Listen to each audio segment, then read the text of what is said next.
Hi. Hi. First of all, thank you for Battlestar Galactica. Thank you. And so what can you tell us about Helix? Well, Helix is it's kind of a thriller with sort of horrific elements in it. It takes place in a base that's a research base that's up inside the Arctic Circle, outside of sort of international law. It's not really owned or controlled by any one particular nation.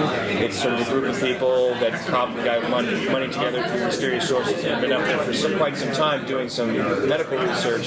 Something happens in the base. There's a virus breaks out. They go into quarantine, and they call the Center for Disease Control in Atlanta to send a team to help them contain this. And when the team gets there, then they discover that there's a lot more going on in this space than they anticipated, and they start realizing that the research that's been going on has enormous potential to help humanity or to destroy humanity. And so those are sort of the stakes of the show. And then each episode is one day at the base, so the tension just keeps ramping up and ramping up by the time we get to the end of the How many episodes? 13. And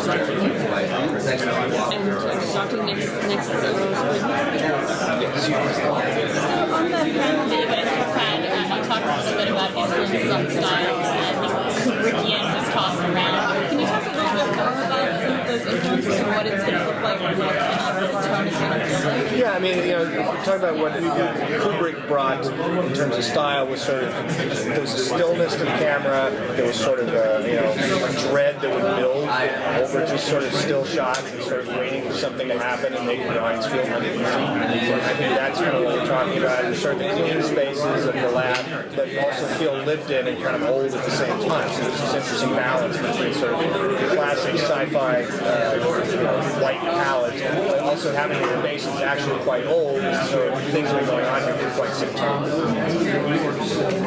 also I have one more question about you guys talked about how there's this virus outbreak, and so we know they're working on some kind of virus. Are there other weird technologies and weird biotech things here, or is it really focused on that whole specific? It's kind of focused on this one specific experiment, but in service of developing that particular thing that they're working on, there are other technologies that the CDC team will discover has been going on here for quite some time, and they're sort of shocked to know that this was there's different layers of this base. At first it seems like everything's just a couple of different levels, and then we realize there's deeper levels and other experiments and things that have been going on for a much larger period, longer period of time. Did you start shooting already?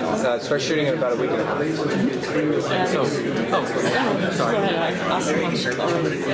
So I was pretty excited to hear that Billy Campbell's going to be in it, because for my wife, that means Devo.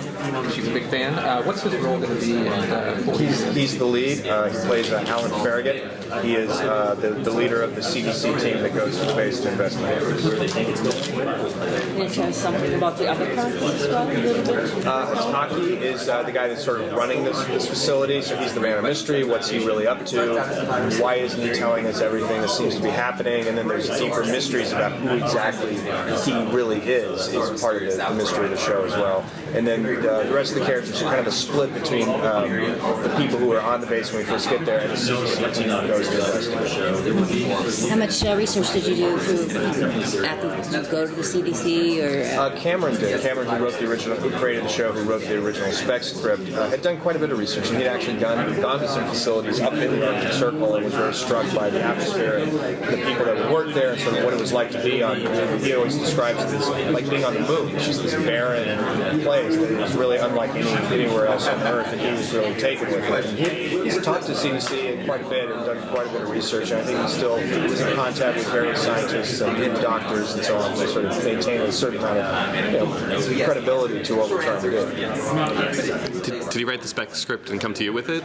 He wrote the spec script and developed it with Linda Obst at Sony and Sony Television. I think he'd been developing it for about a year, and then they sent the script to me at that point. And what was it about it that really hooked you in? I wasn't interested in the basic idea, and I said I don't want to read it because it just wasn't my cup of tea. And they just kept saying, no, it's really good, you should try it. And I finally read it, and it was just a page turner. I just kept wanting to know what happened next, and by the time I got to the end of the script, I wanted to see the next episode, so I realized it was really a good show.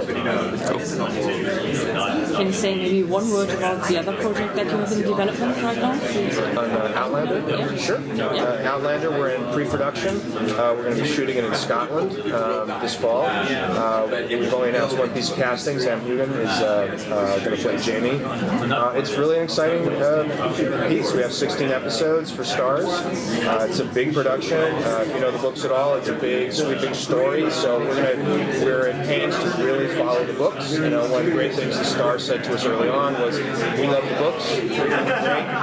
Let's make the books for the people who love these books. Make it for the fans of the books first, and trust that anyone who doesn't know the material will get swept along in the story just like everyone else does." Which nobody ever says that. You know, typically studios and networks just say, "Yeah, we don't really care about the book. We bought it for the cover or whatever," and just spend through them really quickly early on. And this was the rare time where everyone said, "This is great material. We like the story. We like these characters. Let's try to get as close to the book as we can as we do the show." And that's what we're doing. So you also got Ira Bear on board, your old collaborator. Is that kind of how is it working? Oh, it's great having Ira back. I mean, he and I have not worked together since Deep Space Nine, and I thought of him very quickly when we were starting to put the writing staff together because I knew these books would appeal to him, and he loved them, and it's been really great working in the room with him again. It's really been a lot of fun. So Helix sounds very sciencey in its premise, and you're famous for bringing sort of ecological themes or product themes into the work that you're doing. And I'm wondering, is there going to be anything like that? Is there going to be a side to it that kind of goes beyond the science? Yeah, because ultimately, they're dealing with sort of fundamental themes of humanity and who we are as people, what we're trying to do, and what our technology can do for us, and what it should do for us. I think there's still interesting sort of thematic ideas that I always like playing with, and that'll be part of the show as well.